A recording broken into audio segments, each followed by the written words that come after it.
Maayong adlaw mga tutoag mga inday, panibagong pag-asa, panibagong pagsasama. Medyo exciting pala na may halong kabigatan sa loob yung araw na itututo mga inday dahil bumalik na naman ako sa realidad ng pagiging isang estudyante na mapapalayo sa magulang. Oo, tama ka. Babalik na naman ako sa boarding house dahil magsisimula na yung aming klase. Kaya kung interesado kang malaman ang tungkol sa mga nangyari sa araw na to, tara samahan mo ako eh. Bali nag-impake na pala ako dito ng mga damit ko totoo mga inday ho na para bang pinalayas ako ng mama at papa ko sa pamamamahay na to. Pero hindi ako ya pinalayas totoo mga inday ha. Babalik lang ako ya sa boarding house namin. Abaw, go back to student life na naman ako gali nito eh. Medyo excited nga ako totoo mga inday dahil syempre na-miss ko yung university namin, na-miss ko yung ma-stress sa ACADS, na-miss ko yung mga kaklase ko, at na-miss ko yung anak mo tita. Dayon makapapasiplat-siplat na naman tayo doon sa campus sa mga freshmen na mga magaganda doon eh. Pero hanggang tingin lang tayo totoo mga inday dahil alam ko namang na hindi naman tayo papansinin ng mga yun. Pagkatapos ko nga pong magbalot ng mga damit at sapatos ko sa mga bag na ito totoo mga inday, ikakarga ko na ito sa aking big bike. Yung big bike ko pala na ito totoo mga inday ay pirmi itong nag-aanto sa aking mga dala. Kaya naging habal-habalan ni siya dayon niya insigida. Pero bilang estudyanteng hindi mayaman totoo mga inday, yung ganitong mga motor ay sobrang suwabe na ito ya para sa amin. Kahit papano bala meron kang masasakyan tapos kung gusto mong umalis ay makakaalis ka agad. Yung tatandaan lang natin totoo mga inday na makontento lang muna tayo sa mga maliliit na bagay na meron tayo ngayon. Sa ngayon habang on the process pa tayo para maging successful sa buhay, tiis-tiis lang muna eh. Gaya nga ng sabi ni Lula sa akin totoo mga inday.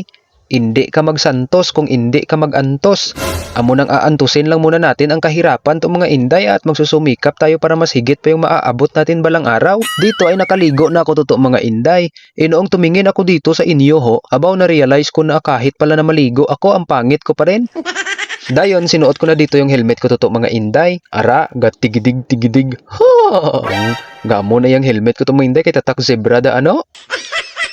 Tapos dito ay pumunta na ako sa aking big bike. Nakachinelas lang pala tayo for today's ride totoo mga inday dahil umuulan palagi ya doon sa may kabankalan. Kapag matubig yung daan, magtatalsik iyon sa suot ko.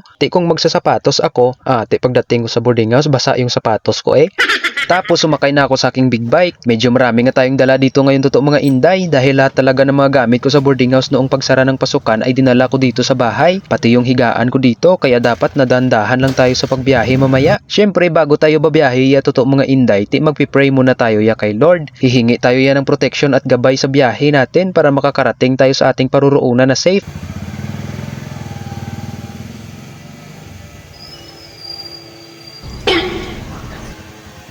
Siyempre, alangan naman na iiwan ko kayo. Sama-sama tayo sa laban na to. Pasakay ka pa to. Kay gali ang cellphone ko ya mabilin.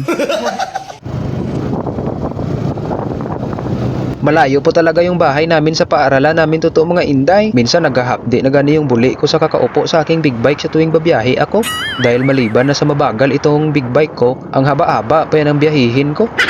Pagkarating ko nga dito sa may barangay Dankalan totoo mga inday, abaw, parang gumagalom na gidyang langit. Base bala maaabutan ako ng ulan dito sa daan haw. Wala pa naman daang takdong na plastik yung mga dala ko. Pagkarating ko dito sa may Vesta Alegre totoo mga inday, nakita ko sa unahan na may umuulan na doon. Kaya tumigil muna ako dito sa may gilid. Sabi ko, dito ginapapunta ang ulan mo. Kaya ayun bumalik ako at naghanap ako ng masisilungan. Doon ako pumunta to mga inday sa may merkado ng Dankalan kung saan ay doon din kami ni Papa nagbenta ng gulay namin kahapon. Tapos hinihintay-hintay ko dito yung ulan to mga inday. Pero saan naman yung ulan niya pumunta yaman? Hindi pa man na siya nakarating dito. Pero hindi man dito ya umulan ganito mga inday. Amo to sabi ko bumalik na lang kaya ako. Baka yung ulan ay nandoon na sa CPSU. Wala na dito sa Dankalan. Baka siguro na suspended yung ulan dahil ang lakas ng biyahe ko. Pagdating ko nga dito sa may Vesta Alegre totoo mga inday, medyo lumalakas na yung pagsalubong ng ulan sa akin. Tingnan nyo bala yung visor ng helmet ko dito to mga inday ho. Sabi ko, hala nag-ulan.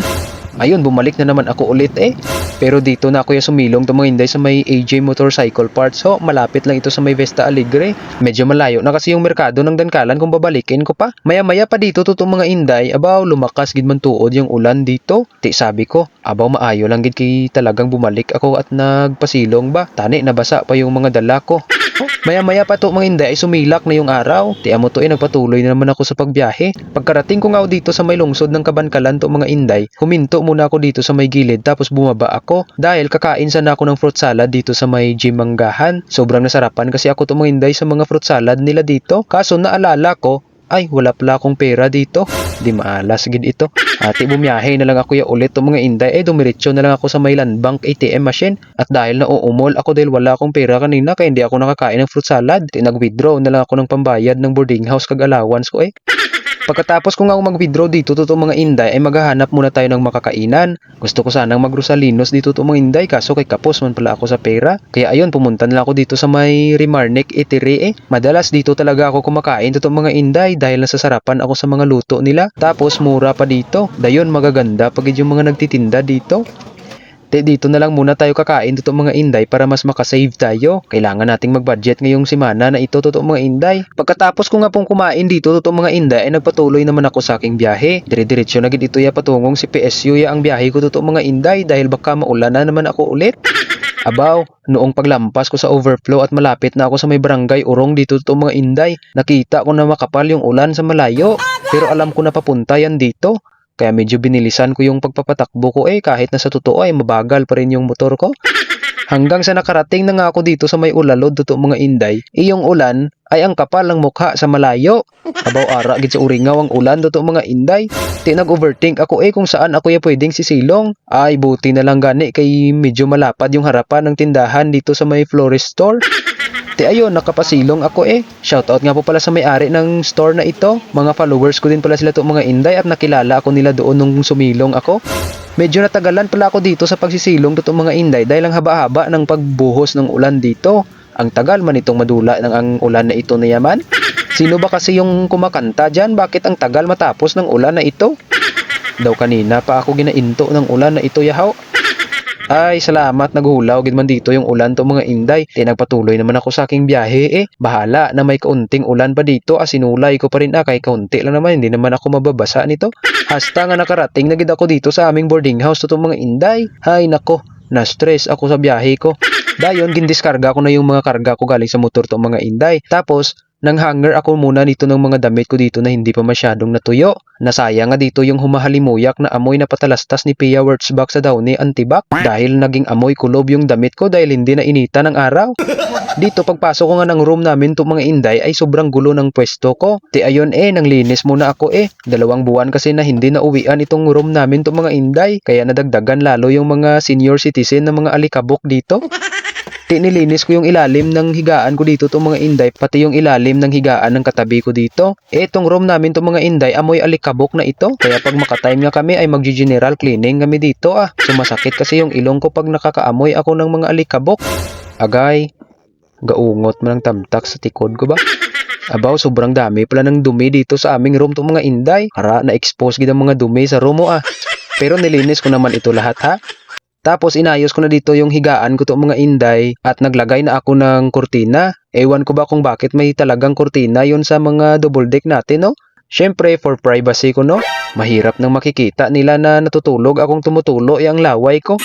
Dahil tapos na ako maglinis to mga inday. Hanggang dito na lang. Hanggang sa muli.